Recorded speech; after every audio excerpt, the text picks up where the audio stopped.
සුබදිනයක් පුතාලා. අපි නැවතත් අලුත් දවසක හමු වෙනවා. අපි පහුගිය දවසේ පුතාලා කතා කළා බහුල ප්‍රශ්න පත්‍රයට අදාළ වෙන්න පුළුවන් ප්‍රශ්න 10ක් එක් සිද්ධාන්තක ප්‍රශ්න එක්ක. අදත් අපි තවත් ප්‍රශ්න කිහිපයක් සාකච්ඡා කරනවා. ඕගොල්ලෝ විභාගය සම්බන්ධයෙන් එන්න පුළුවන් සහ විභාගය සම්බන්ධයෙන් අනුමාන කළ හැකි. එතකොට මේකෙදි සමහර විෂය කොටස් ඒකක, ඒ කියන්නේ විෂය ඒකක, සිද්ධාන්ත ඒකක ඉතාමත් වැදගත් වෙනවා. මේ ඒකක වලින් මේ කතා කරන ඒකක සම්බන්ධයෙන් ඒ ආශ්‍රයෙන් ඉස්සරහට ගිහිල්ලා විභාග තුලදී ප්‍රශ්න අහන්න පුළුවන්. ඉතින් අපි විශ්වාස කරන තවත් පැත්තකින් විභාගයට අනිවාර්යයෙන්ම අහන්න පුළුවන් දෙයක් තමයි සංකල්පනාත්මක රාමුව. මොකද ඒකේ වෙච්ච වෙනස්කම් එක්ක ලංකාව තුළ වෙච්ච වෙනස්කම් එක්ක ඔයගොල්ලෝ විභාගය තුලදී මේ පිළිබඳව අවධානය යොමු කරන්න පුළුවන්. ඉතින් මේකේ සිද්ධාන්තම කොටස් කිහිපයක් තමයි තියෙන්නේ. ඒකෙදි ඔයගොල්ලෝ දැන්ට අරගෙන තියෙන නිබන්ධනය තුල පළවෙනි ප්‍රශ්න අංකය මූල්‍ය වාර්තාකරණය සඳහා වූ සංකල්පනාත්මක රාමුවට අනුව වියදමක් ලෙස හඳුනාගත හැක්කේ පහත ඒවායින් කුමක්ද? පුතා දන්නවා ප්‍රධාන කරුණු පහක් ගැන කතා කරනවා ගිණුම් කරන තුල. ඒ තමයි වත්කම්, වගකීම්, හිමිකම්, ආදායම්, වියදම්. පුතාලගේ අහන්නේ මේ වියදම් ගැන අහන්නේ. මේ වර්ග පහ පිළිබඳ අවබෝධයක් තියෙනවනේ. මේකේ නිර්වචන වෙනස් වෙලා තියෙනවා. ඊළඟට ඒකේ ලක්ෂණ වෙනස් වෙලා තියෙනවා. ඊළඟට එම නිසා පුතාලා අනිවාර්යයෙන් මේ හැම කරුණක් පිළිබඳ අවධානය යොමු කරන්න. මොනවද අලුත්ම නිර්වචනය? අලුත් එකක් අපි කතා කරන්නේ මොනවද කියලා. මොකද මේ වෙනස් කම් එක අනිවාර්යයෙන්ම මේ කිහිපය තුල මොනවා හරි එකක් ඕගොල්ලෝ විභාගය තුල අනුමාන කිරීමේ හැකියාව අනිවාර්යයෙන්ම තියෙනවා. අපි මේකේ වියදමක් කියන්නේ මොකක්ද කියන වියදමක් මෙන්න මේ කිහිපෙම වියදමක් නොවන්නේ මොකක්ද කියලා අහන්න. මේක ලේසි ප්‍රශ්නේ. හැබැයි මට අවශ්‍ය මේ සංකල්ප වලදගත් තියෙන දේ ඔයගොල්ලන්ට සාකච්ඡා කරන්න. මේකෙදි වියදම් කියලා කියන්නේ ව්‍යාපාරයට සම්පත් දාන්නේ හිමිකරු. මේ තමයි හිමිකරු. මේ තමයි ව්‍යාපාරය. එතකොට ව්‍යාපාරයට සම්පත් දාන ප්‍රධාන වශයෙන් හිමිකරු. මෙන්න මේ හිමිකරුවන්ගේ දායකත්වයකින් තොරව, ඒ කියන්නේ ස්කන්ධයේ බලපෑමකින් තොරව, හිමිකරුගේ දායකත්වයකින් තොරව. හිමිකරු දායක වෙන්න පුළුවන් කෑලි දෙකයි. ව්‍යාපාර සම්පත් යොදවනවා. එතකොට හිමිකම් වැඩි වෙනවා අමතර ප්‍රාර්ථන. ඊළඟට ව්‍යාපාරයෙන් දේවල් ගන්නවා. අපි තනි ව්‍යාපාරයක නම් ඒක කියනවා ගැණිලි කියලා. සමාගමක වගේ නම් කියනවා ලාභාංශ ලබා ගැනීම කියලා. ලාභාංශ ගෙවි. අන්න එතකොට හිමිකම අඩු වෙනවා. මෙන්න මේ කරුණු දෙක හැර හිමිකමේ වෙනස් වීමකින් හැර ව්‍යාපාරය තුල වත්කම් අඩු වෙන්න හරි වගකීම් වැඩි වෙන්න හරි වත්කම් අඩු වෙනවා. වත්කම් අඩු වුණොත් ඒක වියදමක් වෙනවා. උදාහරණයක් විදුලි බිල ගෙවනවා. විදුලි බිල ගෙවුවොත් මුදල් වත්කම් අඩු වෙනවා. එතකොට අනිත් පැත්තේ හිමිකම අඩු වෙනවා. හිමිකමට බලපෑමක් සිද්ධ වෙනවා. හැබැයි ලාභාංශ හරි ගැණිලි හැර ඊළඟට වගකීම් වැඩි වෙන්න පුළුවන් හේතුවක් වෙනවා. උදාහරණයක් දුරකථන බිල ආව තාම ගෙව්වේ නැහැ. දුරකථන කියන්නේ වියදමක්. ගෙව්වේ නැහැ කියන්නේ වගකීමක්. අන්න වගකීම් වැඩි වෙනවා. එහෙනම් පුතාලා මොනවද වෙන්නේ? ව්‍යාපාරයක තුල මෙන්න මේ හිමිකරුවන්ගේ බලපෑමකින් තොරව වත්කම් ටික අඩු වෙන්න හරි වගකීම් ටික වැඩි වෙන්න හරි බලපානවා නම් අපි කියන වියදමක් කියලා. එතකොට අංක 1 උපචිත වියදම් ගෙවීම. උපචිත වියදම් ගෙවුවයි කියලා හිමිකමට වෙනම බලපෑමක් නැහැ. මේක කලින් හඳුනගත්තු වියදමක් එක. මේක කලින් හඳුනගත්තු එකක්. ඒ කියන්නේ මේ වෙනකොට තියෙන වගකීමක් ගෙවල නිදහස් කරනවා. උපචිත වියදම් කියන්නේ මේ වෙනකොට තියෙන වගකීමක්. එහෙනම් ඒක ගන්න බෑ. පරිගණකයෙන් මිලට ගත්ත කියන්නේ වත්කම් වැඩිවීමක්.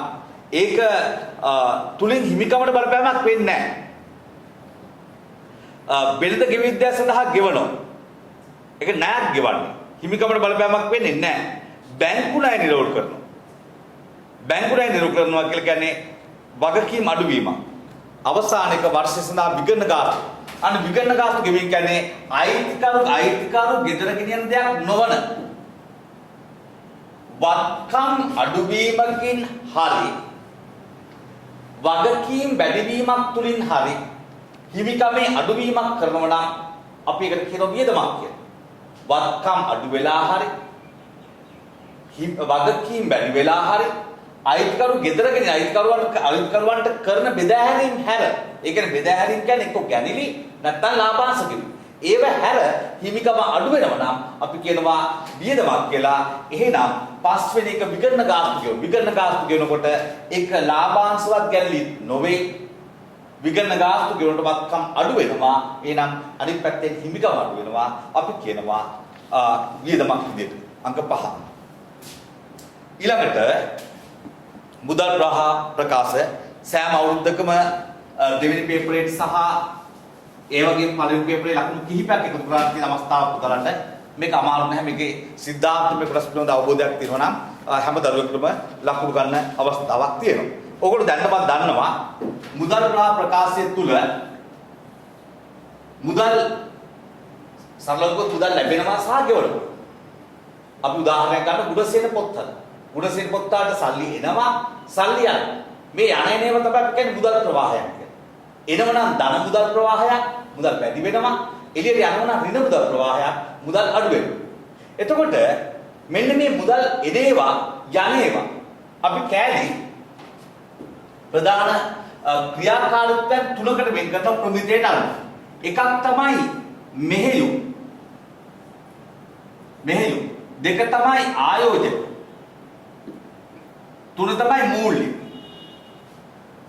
එතකොට මෙතෙන්දී අහන්න පුතාලගේ මෙහෙයුම් ක්‍රියාකාරකම් වලින් වූ මුදල් ප්‍රවාහය වන්නේ. මෙහෙයුම් ක්‍රියාකාරකම්. මෙහෙයුම කියන්නේ ප්‍රධාන ව්‍යාපාර කටයුත්ත ආශ්‍රය. ගුණසේන පොත්වලේ පොත් මිලදී ගැනුම් විකුණුම් ක්‍රියාවලිය සිද්ධ වෙනවා. අන්න ඒකේ ප්‍රධාන ක්‍රියාවලිය ආශ්‍රයෙන් එන සල්ලි සහ යන සල්ලි. එතකොට ආයෝජන කියන්නේ ඒ කට්ටිය ප්‍රධාන මෙහෙයුමට සම්බන්ධයක් නැහැ. මූල්‍ය කියලා කියන්නේ ව්‍යාපාර සම්පත් කවුද සපයන්නේ? ව්‍යාපාර සම්පත් සපයන්නේ. ඒ සම්පත් සපයන්නේ අයිතිකරුවෝ සහ ණය හිමියෝ. අන්න ඒ සම්බන්ධය. ණය ප්‍රාප්ත. එතකොට මේ දෙක නොවන ප්‍රධාන මෙහෙයුම සම්බන්ධය. එතකොට මොනවද වෙන්නේ පුතාලා? මේකේ තුන්වෙනි එක තියෙන දිගු කාල ණය ගන්නවා. ඒක එන්නේ මූල්‍ය වලට. එන අංක 3 එන්නේ මූල්‍ය වලට. මෝටර් දෙයක් ගන්නවා. ඒක ආයෝජන වලට. අංක 2 ආයෝජන. අංක 1 මුළු ගැනුම් 1,60,000යි. එතකොට අපි දන්නේ නැහැ මේක අත්පිට ගැනුම්ද ණයට ගැනුම්ද කියලා. අන්න එතෙන්දි කියනවා වසර අග වෙන විට ගෙවන්න තියනවලු ඒකෙන් 12000. එහෙනම් අපි දන්නවා අනිවාර්යෙන්ම වෙළඳ ගෙවිය යුතු ශේෂ දෙනවා නම් අපි වෙළඳ ගෙවිය යුතු ගිණුමක් ගහලා යනක ලේසි. මම මොන වෙළඳ ගෙවිය යුතු ගිණුමක් ගහනවා වෙළඳ ගෙවිය යුතු ගැනුම් ආව 1,60,000 ගැනුම් හර වෙළඳ ගෙවිය යුතු බැල 160යි. එයින් 12ක් වසර අග වෙන විට ගෙවන්න තියෙනවා. ඒ කියන්නේ තාම ගෙවල නැහැ. ගෙවිය යුතුයි. පාගේ ශේෂය යනවා වගකීම් 12. වගකීම් 12. ඊළඟට වර්ෂයේ මුලදී ආරම්භයේ ගෙවන්න තිබුණ 8 වගකීම් ඊගේ 8යි. 168යි 168යි වෙනස එනවා 156ක් මුදල්. අපි මුදල් ගෙවලා තිනවා 156,000ක් මුදල් බැල වෙළඳ ගෙවිය යුතු හර. එහෙනම් උත්තරේ එන්නේ අංක 2. අංක 2. ඊළඟට ප්‍රශ්න අංක 3. ප්‍රශ්න අංක 3. ඔයගොල්ලෝ දන්නවා උසස් පෙළ විෂය නිර්දේශයත් වැඩිම ලකුණු ලැබෙන මාතෘකාවක් තමයි කළමනාකරණ ගිණුම්කරණය.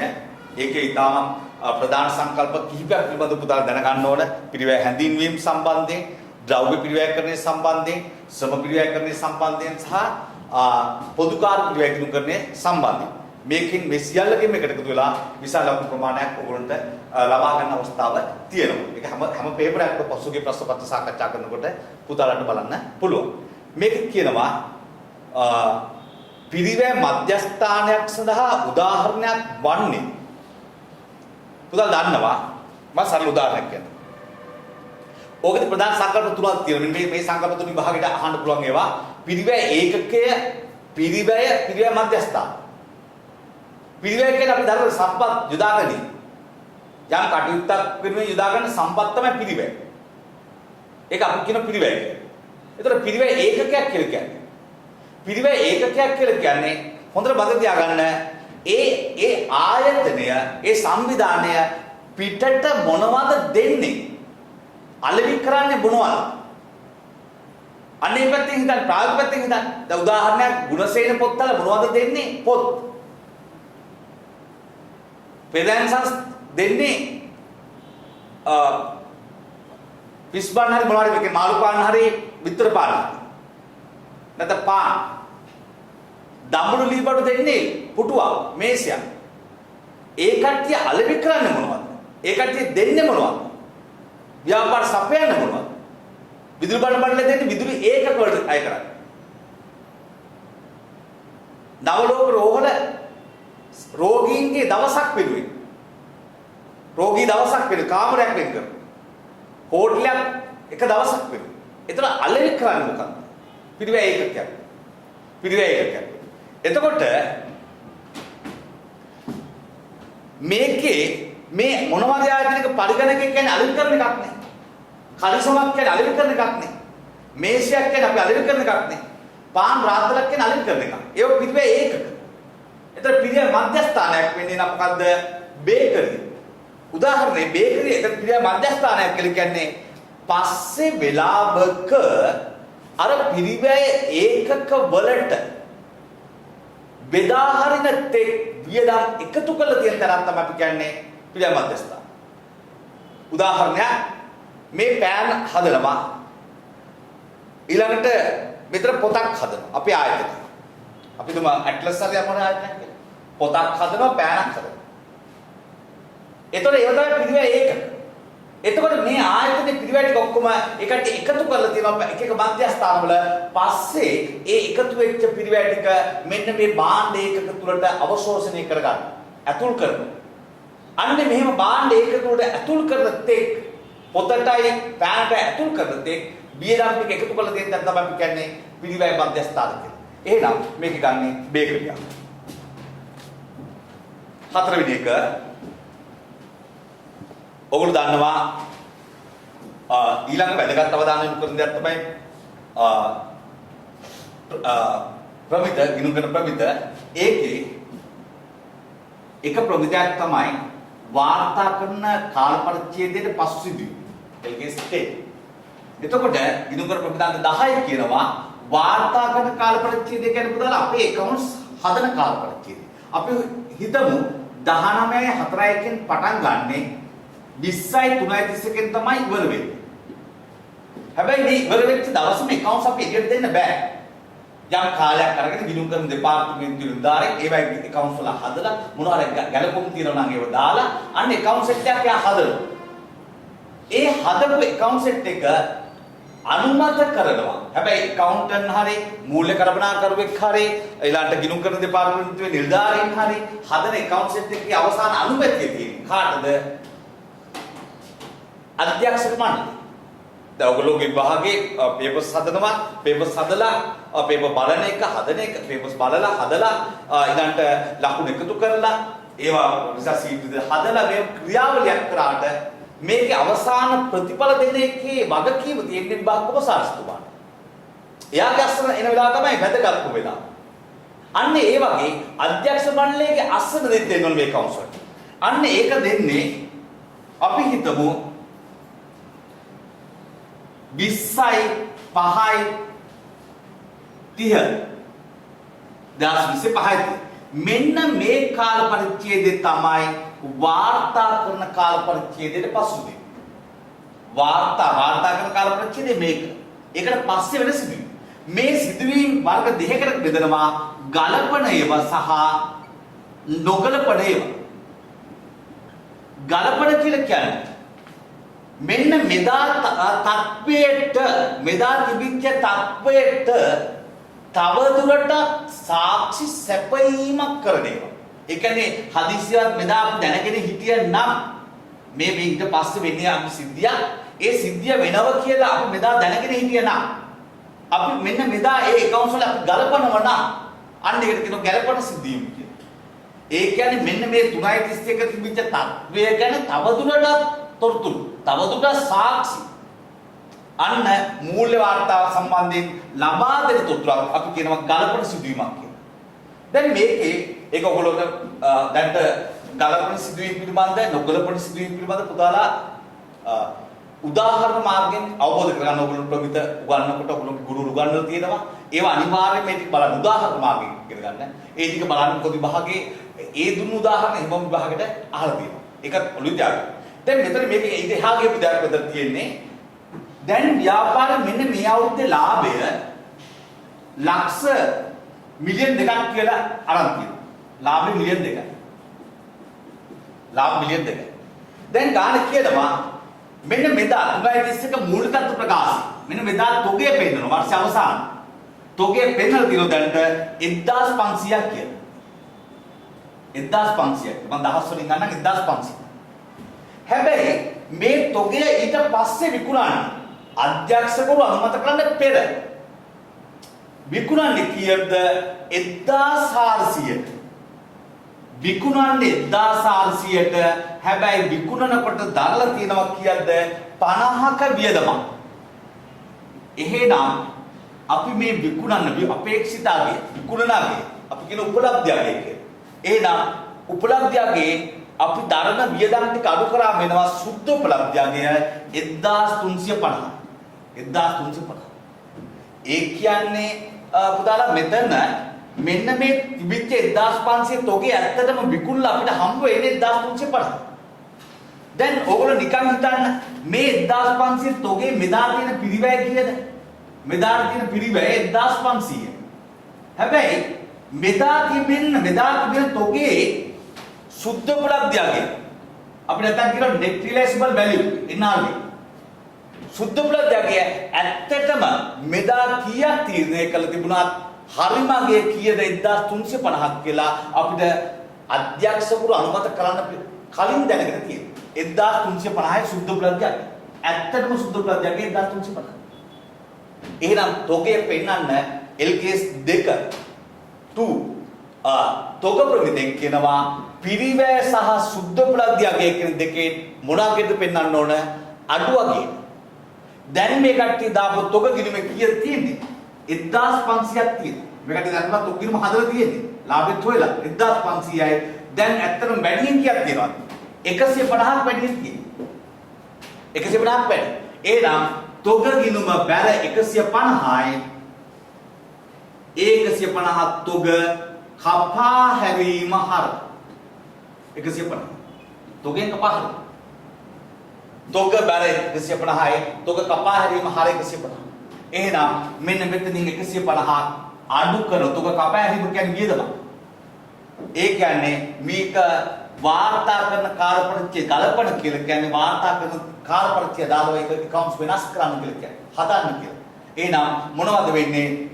අපෙන් අහනවා නිවැරදි ලාභය තොග කපා හැරීම හර තොග බැල තොග කපා හැරීම කියන්නේ වියදම 150ක් අඩු කරනවා ඇත්ත ලාභය 1850යි 1850යි උත්තරය අංක 3 උත්තරය අංක 3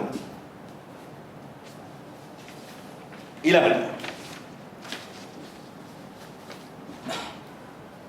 තොග කළමනාකරණය සම්බන්ධයෙන් සත්‍ය ප්‍රකාශය මේක ද්‍රව්‍ය පිරිවැයකරණයට සම්බන්ධයි ආර්ථික ඇණවුම් ප්‍රමාණ ගණනය කිරීමට කාල වැදගත් වෙන දෙයක් විභාගය තුල එකිනෙකට වෙනස් කරලා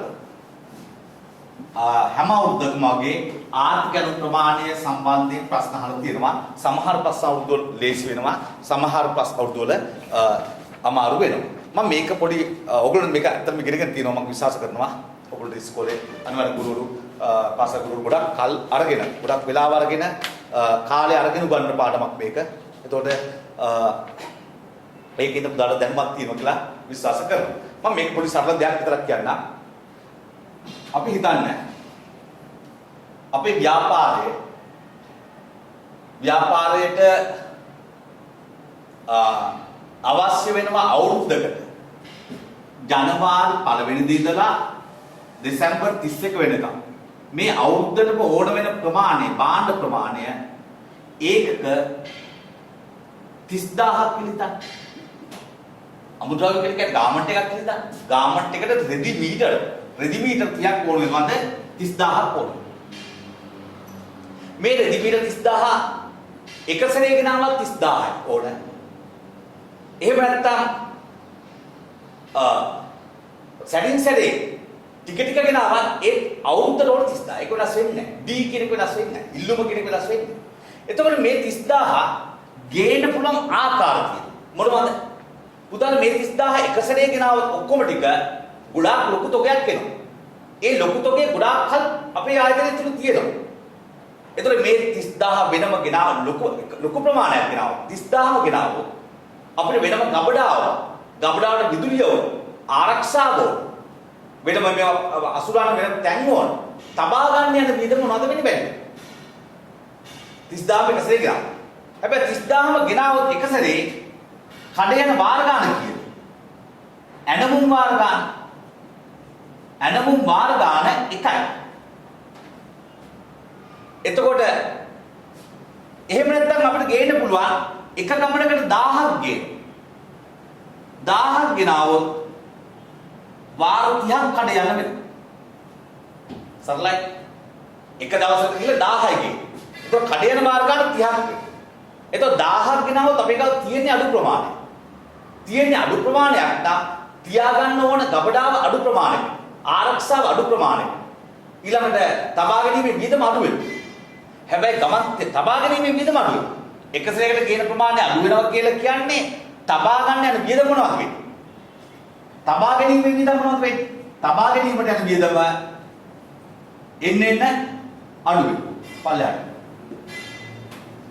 හැබැයි අපි මොනවද වෙන්නේ? මේ ගේන ප්‍රමාණය 30000 1000 දක්වා අඩු කරා. එක සැරේට ගේන්නේ 1000. දැන් 30000ම ගියොත් කඩේ යන්න වෙන්නේ එක සැරේ. එතකොට අපිට ගමන් වියදම් මේක තොග අඩෝම් කරලා යන වියදම් එක සැරේ. හැබැයි ගමන් 30ක් කඩේ ගියොත් ගමන් 30ක් ඇනෝම් කිරීමේ වියදම් කරා. එතකොට ඇනෝම් කිරීමේ වියදම් ඇනෝම් කිරීමේ වියදම මොනවද වෙන්නේ? වැඩි වෙන පටන් ගන්නවා. වැඩි වෙන පටන්. ඒකක ප්‍රමාණය අඩු වෙනකොට ඇනෝමක තියෙන ඒකක ප්‍රමාණය අඩු වෙනකොට මද තියන අඩු වෙනවා කියලා කියන්නේ ඒ උපරිම ගේට 30000. එතකොට කඩේ යන්න වෙනවා 1000 ගානේ ගමන් 30. ඊට තමයි 30000. එහෙම නැත්නම් 30000ම එක සැරේ ගෙන්නන්න පුළුවන්. දැන් අපි ටික ටික ගෙනාවොත් තියාගන්න යන වියදම අඩු වෙනවා. හැබැයි කඩේ යන වියදම මොනවද වෙන්නේ? වැඩි වෙනවා. එක සැරයකට අපි ගොඩක් ප්‍රමාණයක් ගෙනාවොත් කඩේ යන වියදම මොනවද වෙන්නේ? අඩුයි. තියාගන්න යන වියදම වැඩි. දැන් මේක අහනවා ඇනෝමක ඒක ප්‍රමාණය වැඩි වෙන විට තොග පවත්වාගෙන යන ඇනෝමක ඒක ප්‍රමාණය වැඩි වෙනකොට පවත්වාගෙන යන පිළිවෙල අඩු වෙයි කියලා දිනක වැරදි. අපෙන් අහන්නේ සත්‍ය ප්‍රකාශය. ඊළඟ ඇනෝමක ඒක ප්‍රමාණය වැඩි වෙන විට ඒක ප්‍රමාණය වැඩි වෙනවා. ඇනෝමක ඒක ප්‍රමාණය වැඩි වෙනකොට ඇනෝම් කිරීමේ පිළිවෙල ඒක හරියට පුතාද? ඒක ප්‍රමාණය ඇනෝමක ඒක ප්‍රමාණය අඩුයි. ඒ කියන්නේ 30000ක් අවුරුද්දකට ඕන එක සැරේම ගෙනා. එහෙනම් ඇනෝම් කරන්න යන පිළිවෙල මොනවද වෙන්නේ? අඩු වෙනවා. අනිත්‍ය බලන් දෙකුත් නෑ අපිට. උත්තරේ අංක 2. අංක 2. ඊළඟට ඔයගොල්ලන්ට MC කොට අහන්න පුළුවන් තාම වැදගත් ප්‍රශ්නක් තියෙන ඊළඟට. ඒ තමයි සමීකරණ ආශ්‍රයෙන් තියෙන එක. පුතා දන්නවා මෙන්න වත්කම් මෙන්න වගකීම් මෙන්න හිමිකම්. මම මේ ගාන හදන්න උපකරණ දගෙන එකක් දාන්න. වත්කම් තිබුණා අපේ 1000ක් තිබුණා. වගකීම් තිබුණා 200ක්. වගකීම් මම දාන 400ක්. හිමිකම් 600ක්. පුතාට කැමති අකෙන් දාන්න පුළුවන්. කැමති අකෙන් දාලා බලන්න. චෙක් කරලා බලන්න ඊට පස්සේ මේකෙන් පස්සේ. දැන් අපිට කියනවා මේ අවුරුද්ද තුලදී අමතර ප්‍රාර්ථනේ 100ක් ආවා කියලා. අමතර ප්‍රාර්ථනේ ආවොත් හිමිකමට බලපාන. මම මේව ගැන හිතන්නේ නැහැ. ඔන්න අමතර ප්‍රාර්ථනාවක් කියන්නේ හිමිකම 100කින් වැඩි වෙනවා. ඔන්න මේ අවුරුද්ද තුල. හිමිකම 100කින් වැඩි වෙනවා. භාණ්ඩ ගැනීම හිමිකම 80කින් අඩු වෙනවා. ලාභය හිමිකම 120කින් වැඩි වෙනවා. පුතාලා මට කියන්න අවසාන උත්තරේ කිය දෙන්නේ. මම අනිත් ඒවාට ගත්තේ නැහැ. 600යි 700යි 700යි මෙතනින් 40යි 740යි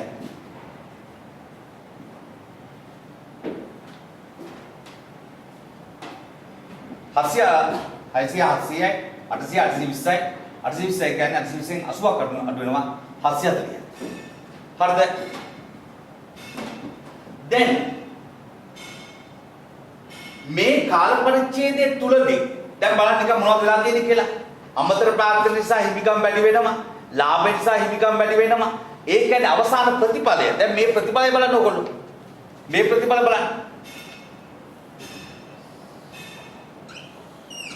600 තිබෙච්ච එක 740 වෙලා වැඩි වෙලා 140. හිමිකම් වැඩි. දැන් ගාණ කියනකොට දාලා ඊළඟට වත්කම් වැඩි වෙලා තියෙනවා 50. මේ වත්කම් වැඩි වෙලා තියෙන කීයද පුතාලා 50. අපි දන්නේ අවසාන උත්තරය ඕනේ අපි 50කින් වෙලා තියෙන මේ අවුරුද්ද. ඕගොල්ලෝ දන්නවා වගකීම් ධන හිමිකම් නෙන්නේ. එතකොට වත්කම් 50කින් වැඩි වුණා නම් මේ දෙකේම ප්‍රතිඵලය මොනවද වෙන්න ඕන? 50කින් වැඩි වෙන්න ඕන. 50කින් වැඩි වෙන්න ඕන.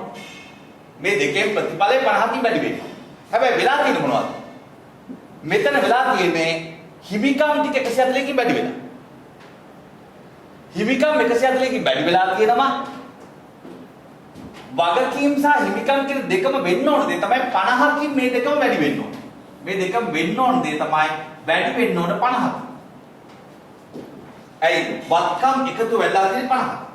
එතකොට මේක 140කින් වැඩි වුණා නම් ඇත්තටම 50කින් නම් වැඩි වෙන්න ඕන. එහෙනම් වගකීම් මොනවද වෙන්න ඕන? මේ කාල පරිච්ඡේදය තුල 90කින් අඩු වෙන්න ඕන. 90කින් අඩු වුණොත් මොකද වෙන්නේ? 140කින් මේක වැඩි වෙනවා. මේක 90කින් අඩු වෙනවා කියන්නේ සුද්ධ වශයෙන් මේ පැත්ත 50කින් වැඩි වෙනවා. ඒක 50කින් වැඩි වෙනවා කියන්නේ මේ පැත්තත් 50කින් වැඩි වෙනවා. එහෙනම් අපෙන් අහන්නේ මුළු වගකීම් වල සිදු වෙනස් වීම පුතා දාන්න ඕන වගකීම් 50000කින් අඩු වෙයි. වගකීම් 50000කින් අඩු. ඊළඟට මේකේ සමීකරණ ආශ්‍රයෙන් ඕගොල්ලන්ට දීලා තියෙනවා වෙනස් වූ ගැටලුවක්.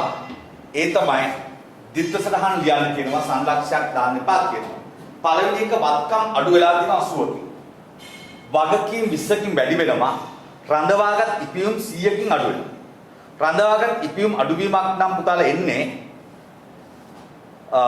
එක්කෝ ගැණිලි හෝ එහෙම නැත්නම් වියදමක්. මේක අපිට ඉස්සෙල්ලා ගණිතන හොයාගන්න වෙනවා. අපිට රඳවාගත් ඉපියුම් අඩුවීම අපි වියදමක් විදිහට ගත්තොත් වියදම 100ක් වෙන්න ඕන. වියදම 100ක් හැබැයි වත්කම් අඩුලා තියෙන 80ක්. වත්කම් 80ක් අඩු වුණා කියලා කියන්නේ ගෙවල සල්ලි මුදල් ගෙවල තියෙන 80ක්. එතන වගකීම් 20ක් වැඩිලා තියෙනවා කියන්නේ අපි ගෙවල නැහැ 20ක්. අපිට කැමති එමේ එකේ ගණන දාලා දිස්සා මොනවද වෙන්නේ? අපි විදුලි බිල කියලා දෙමු. එහෙනම් මොකක්ද දිස්සා? විදුලිය හර 100යි. වියදමක්. හැබැයි සල්ලි ගෙවල තියෙන 80යි. මුදල් බැර 80යි. අපි විදුලි බිලෙන් 80යි ගෙවල තියෙන්නේ. 100ක් ආවා. තා 20ක් ගෙවන්න තියෙනවා. උපචිත විදුලිය බැර 20යි. अंक දෙක රඳවාගත් ඉපියුම් 150ක් අඩු වෙලා වත්කම් 200ක් අඩු වෙලා අයිමත් වත්කම් 50ක් වැඩි වෙලා රඳවාගත් ඉපියුම් අඩු වෙච්ච ඉතින් අපි වියදමක් විතර හිතුවා පුදාලා වියදමක් ගන්න මම දුරකථන ගන්න දුරකථන 150ක් හැබැයි සල්ලි 200ක් ගෙවලා වත්කම් අඩු වෙන්නේ මුදල් බොහෝලට ගන්නවා මුදල් අඩු. එහෙනම් 200ක් ගෙවල. එහෙනම් 150 බිල වෙනුවෙන් 200ක් ගෙව කියන්නේ වැඩියෙන් ගෙවලා තියෙනවා කියද්ද 50. එහෙනම් ඒක කලින් ගෙවු වියදම. එහෙනම් අපි දානවා දුරකථන හර 150යි ඉදිරියට ගෙවු දුරකථන හර 50යි මුදල් බැල 200යි. දුරකථන හර 150යි ඉදිරියට ගෙවු දුරකථන හර 50යි එතන වැඩියෙන් අපි ගෙවලා සල්ලි ඇත්තටම 200ක් ගෙවුවා මුදල් බැල 200යි. උදාහරණ මේක ගිණුම් සමීකරණ ආශ්‍රයෙන් දාපු ගණනුවා දිත්ත සටහන් වලින් යොදවන ආකාරය මොකද සමීකරණ ආශ්‍රයෙන් අනිවාර්යයෙන්ම මොකද විභාග ප්‍රශ්න අහනවා ඒක වෙනස් වූ විදිහට හිතපු ගාන තමයි මෙන්න මේ ගාන.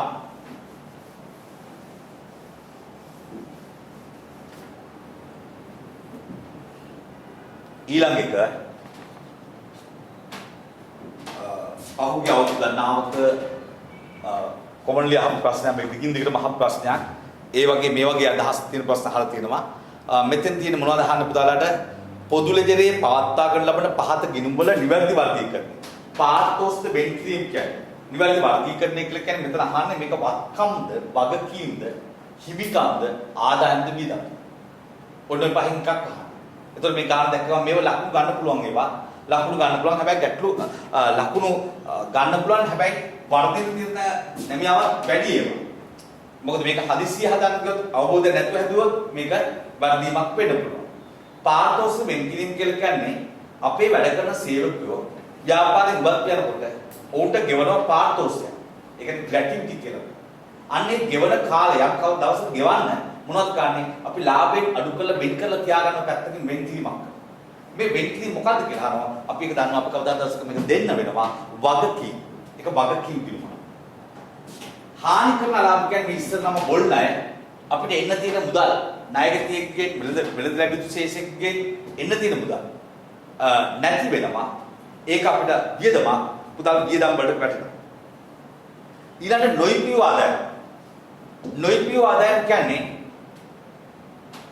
අපි ආදායමක් ලැබිලා තියෙනවා. හැබැයි තා ඒකේ උදාහරණයක් අපි භාණ්ඩ විකුණන්න නැතුව අපි ඇඩ්වාන්ස් එකක් කරන්නේ. ඒක ඉපීමක් නැහැ. එයා ඇඩ්වාන්ස් එක ගන්න දීලා තියෙනවා. භාණ්ඩය සපේනකම් නැත්නම් සේවාව සපේනකම් අපිට ඒක වගකීමක්. නොයිපියු ආදායම කියන වගකීමක්.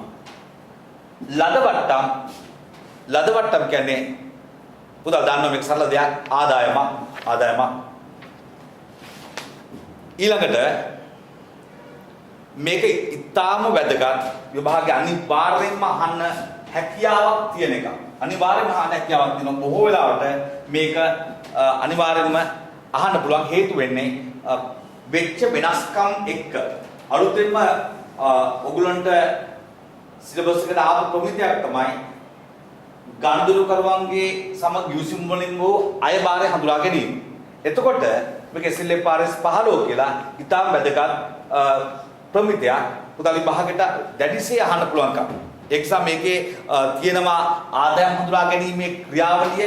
පුතාලට දැක්ක ගුරුවරු අනිවාර්යයෙන්ම උගන්වලා ඇති. මේක අනිවාර්යයෙන්ම ඉගෙනගෙන තියෙන්න ඕන එකක්. ඉතාම වැදගත් එකක්. ඒ ක්‍රියාවලිය ඉගෙන ගන්න ඕන ඔයගොල්ලෝ. ඒ කියන්නේ ආදායමක් හඳුනගන්නේ කොහොමද කියන එක. දෙක ඔයගොල්ලෝ ඉගෙන ගන්න ඕන ප්‍රායෝගික උදාහරණ. ප්‍රායෝගිකව යම් ව්‍යාපාරයක ආදායම හඳුන ගන්න ආකාරය මෙන්න මේ ක්‍රියාවලියට දාලා ඉගෙන ගන්න ඕන. එකක් තමයි ආදායම් හඳුනා ගැනීමදී පියවර පහක් තියෙනවා. මේ පියවර පහ මොනවද කියලා ඉගෙන ගන්න ඕන. ඒ පියවර පහට යම් ගනුදෙනු සම්බන්ධයෙන් එන උදාහරණ අඩු ගන්න උදාහරණ දෙකක් තුනක්වත් විභාගයට කලින් අනිවාර්යෙන් කරලා යන්න. විභාගයට අනිවාර්යෙන් කරලා යන්න දෙකක් තුනක්වත් ගනුදෙනු මෙන්න මේ ක්‍රියාවලිය පියවර පහට දාලා ඉගෙන ගන්න. මේ පියවර පහට කොහොමද යන්නේ කියලා බලන්න. ඒක අනිවාර්යයෙන්ම ඔයගොල්ලෝ ගුරුවරුත් එක්ක සාකච්ඡා කරලා මේක කරන්න. දැන් ඉගෙනගෙන තියෙන දරුවෝ ඒ පිළිබඳව වැඩි අවධානයක් යොමු කරන්න. ඉතාම වැඩි අවධානයක් යොමු කරන්න. ඉතාම හොඳ ප්‍රශ්නයක්. මොකද අලුතෙන්ම ප්‍රමිතියට හඳුන්වලා දුන්නු ප්‍රමිතිය. ඒකද මේක විභාගයේදී ටෙස්ට් කරන් දෙන හැකියාව ඉතාම වැඩි. මේකද කියනවා උදා දන්නවා මේකෙදී ආදායම් හඳුනා ගැනීමේ ක්‍රියාවලිය මම නිකන් කියනවා ඔයගොල්ලන්ට එකක් තමයි givisuma හඳුන ගන්න ඕන. givisuma හඳුන ගන්න. උදාහරණයක් අපි ගිහිල්ලා මොනවා හරි දෙයක් අපි සිංගර් එකෙන් ගිහිල්ලා මොනවා හරි ටීවී එකක් ගන්නවා කියලා හිතන්න. givisumක් ඇති වෙනවා. අපි අතර ඒක ලිඛිතව වෙන්න පුළුවන් වාචික වෙන්න පුළුවන්. අර givisumක් ඇති වෙනවා. මොකක්ද එකතු වෙන්නේ? අපි මුදල් දෙන්න එකතු වෙනවා. එයා අපිට ටීවී එක දෙන්න එකතු වෙනවා. සහ සමහරවිට ටීවී එකත් එක්ක වෙන ෆ්‍රී සර්විස් මොනවද? අන්න givisum. ඒක තමයි කරුණ එක. දෙක තමයි මේ givisum සම්බන්ධ කාර්ය සාධන බැඳීම. කාර්ය සාධන බැඳීම. කාර්ය සාධන බැඳීම තමයි සිංගල් එක මොනවද කරන්නේ? බැඳීම් දෙකක් තියෙනවා ඒකට. ඒ තමයි එකක් තමයි ටීවී එකක් දෙනවා. දෙවෙනි එක තමයි. දැන් අපි දැන් සිංගල් එක ආයතනේ අපි ටීවී එක දෙන්න ඕන ගන්දු කරනවා. දෙක තමයි සර්විස් දෙකක් දෙන්නත් ඕන. එතකොට දෙවෙනි එක සර්විස් දෙකක් දෙන්නත් ඕන. එතකොට ඒක තමයි කාර්ය සාධන බැඳීම. තුන තමයි ගණිතනේ මිල. ඔන්න ඔය දෙකටම හරියට මිලක් අපි තීරණය කරා. අපි කියන මේක 35000. ඒ ටීවී එක දෙන්නයි, ෆ්‍රී සර්විස් දෙකක් දෙන්නයි, දෙකේ එකතුවට මිලක් තීරණය කරා. එහෙනම් මිල. ඔන්න මම පළවෙනි එක givisum හඳුන ගන්නවා, දෙක කාර්ය සාධන බැඳීම් හඳුන ගන්නවා, තුන මිල හඳුන ගන්නවා. හතර. මෙන්න මේ මිල දැන් බැඳීම් මං කොට දෙකක් කියලා සිංගල් ආයතන. මොනවද කරේ? එකක් ටීවී එක දෙනවා, දෙක ෆ්‍රී සර්විස් දෙකක් දෙනවා. අන්න එතකොට මේ තීරණය කළ මිල 30000 නා 30000න් ටීවී එකට දාලා කීයද? ටීවී එකට දාලා කීයද? ඊළඟට අර සර්විස් දෙකට දාලා කීයද? අන්න ඒ සඳහා මේ මිල කාර්ය සාධන බැඳීම් වලට සාධන බැඳීම් අතර බෙදා හරින. බෙදා හරින. 5 අවසානයේ ඒ බැඳීම ඉෂ්ට කළ මොහොතේදී ඒ බැඳීම ඉටුනම් පස්සේ බැඳීම ඉටි පස්සේ බැඳීම ඉටු වූ පසු ආදායම ගන්න. ආදායම හඳුන ගන්න. ආදායම හඳුන ගන්න. මෙන්න මේක තමයි මම කලින් කිව්ව පියවර පහේ ආකෘතිය. මේක අනිවාර්යෙන්ම හොඳින් බලන්න. givisumක් තියෙන්න ඕන. කාර්ය සාධන බැඳීම්. එතකොට සිංගල් එක පැටිකල් හිතන්න. සිංගල් එක මොනවද කරන්නේ? ටීවී එකක් දෙනවා සහ ෆ්‍රී සර්විස් දෙකක් දෙනවා. එතකොට මෙතන මිල 30000යි. ඊළඟට මිල කාර්ය සාධන බැඳීම් අතර බෙදා. ඒ කියන්නේ මිල අර 30000න් ටිකක් ටීවී එකට ටිකක් සර්විස් වල. අවසාන එක ටීවී එක දුන්නු ගමන් එකට විකුණුම් ආදායම ගන්න පුළුවන්. ඊළඟට ෆ්‍රී සර්විස් එකක් කරන් බද ෆ්‍රී සර්විස් එකක් විතර රුපියල් 2000ක් කියලා. එක සර්විස් එකකට එතකොට 1000ක් කියලා. එතකොට ටීවී එක දෙකේ ටීවී එකයි ෆ්‍රී සර්විස් එකයි ඔක්කොම එකතු 30000. එතකොට ටීවී එක 28000. එතකොට ටීවී එක විකුණන සැනින් 28000 හඳුනා ගන්න පුළුවන් ආදායම විදියට. ඉතුරු 2000ම හඳුනා ගන්න බෑ. එවෙලේ ගන්න බෑ. මගෙන් 30000ම සල්ලි ගත්තා. හැබැයි මෙන්න මේ ෆ්‍රී සර්විස් එක 1000 පළවෙනි එක ඉවරුනාන් පස්සේ අන්න ආදායම හඳුනා ගන්න ඔය කට්ටිය මේ 1000. එතකන් මක් කිව්වා. ඉතුරු සර්විස් එකක් මම කරන් පස්සේ යා ඒ 1000ට ආදායම හඳුනා ගන්න. මේක තමයි අවසාන වෙන්නේ. දැන් මේ ගාන කියනවා 480000 යන්ත්‍රයක් විකිණීමට සහ වස්ත්‍රක සේවා givisumක් සඳහා සුනිල් සමාගම සමග givisumක් අත්සන් කරන ලදී. යන්ත්‍රයේ සාමාන්‍ය විකුණුම් මිල ලක්ෂ 5ක් වන අතර සේවා සැපීම වෙනම සිදු කරන විට ලක්ෂයකට සිදු කරයි. උදාහරණයක් අහනවා ඉහත givisumේ කාර්ය සාධන බැඳීම්. එකක් තමයි කාර්ය සාධන බැඳීම් දෙකයි. එකක් යන්ත්‍රය විකිණීම. දෙක තමයි වසරක සේවා සැපීම. සේවා සැපීම. එක යන්ත්‍රය විකුණන්න ඕන, දෙක වසරක සේවා සැපයන්න. ඕක තමයි එන පළවෙනි එක කාර්ය සාධන බැඳීම් පුදාලා පළවෙනි එක. දෙක දෙවෙනි එක මේ මිල කාර්ය සාධන බැඳීම් අතර බෙදා හරින්න කියලා කියනවා. මේ කියන මිල කාර්ය සාධන බැඳීම් අතර බෙදා හරින්න කියනවා. දන්නවා එකක් තමයි යන්ත්‍රය විකුණුම් දෙක සේවා සැපීම. එතකොට මේකේ තනි මිලයන් තියෙනවා. මම කියන්නේ තනි මිලයන් ගන්නම් තනි මිලයන් තියෙන කොහොමද වෙන්නේ? මේව වෙනම ගත්තොත් අපි සමහරවිට කියනවා සේවා සැපීම ඕනේ යන්ත්‍ර විතරක්ද? එහෙනම් යන්ත්‍රෙට ලක්ෂ 5යි. සේවා සැපීමට ලක්ෂයක් එකට අය කරනවා. කොහොම නෙමෙයි. එතකොට ලක්ෂ 6යි මුළු ගාන. ලක්ෂ 6යි. හැබැයි දැන් මේක විකුණන්නේ සමන් සමාගම 4,80,000. මේ දෙක වෙන වෙනම දුන්නා නම් සමහර කට්ටියක අපි දුමු මෙහෙන් අන්තය අරන් යන කොළඹින්. ඒ කට්ටිය අන්තය අරන් යන යාපනයේ. සේවා ගන්න අයිමත් කොළඹට ඒ කට්ටිය එන්නේ නැහැ. ඒ කට්ටිය කියන්නේ යන්ත්‍රෙ දෙන්න. එහෙනම් යන්ත්‍රෙ විතරක් දැන් මේකට මෙතන යන්ත්‍රේ විතරක් ලක්ෂ 5ක් මෙතන මේ අඩු කිරීමක් කරලා තියෙනවා. ලක්ෂ 5ක්. ඊළඟ සේවා සැපීම කරනවා ලක්ෂයකට. එහෙම කරන එක මේක වෙන වෙනම කරොත් මේ දෙකටම මම හිතන්නේ විශේෂ කාලයක් වෙන්න පුළුවන් මේක. දැන් COVID-19 පස්සෙත් එක්ක ආයතනවල මිල අඩු කරලා ඒ වගේ තත්ත්වයක් ඉස්සන්න පුළුවන්. එහෙමදී මේ කට්ටිය කියනවා මේ දෙකම 4,80,000ක් කරනවා. 4,80,000ක් කරනවා. දැන් කොහොමද අපි ඒතර බෙදන්නේ? එතකොට වෙන් වූ මිලයක් මුළු ගාන 4,80,000යි. එතකොට මොනවද වෙන්නේ? මෙතන 4,80,000න් මේ 6,00,000 ගානේ 5,00,000ක් මෙහාටයි. එහෙනම් 6,00,000න් 5,00,000ක් යාද? 6,00,000න් 5,00,000ක් යාද?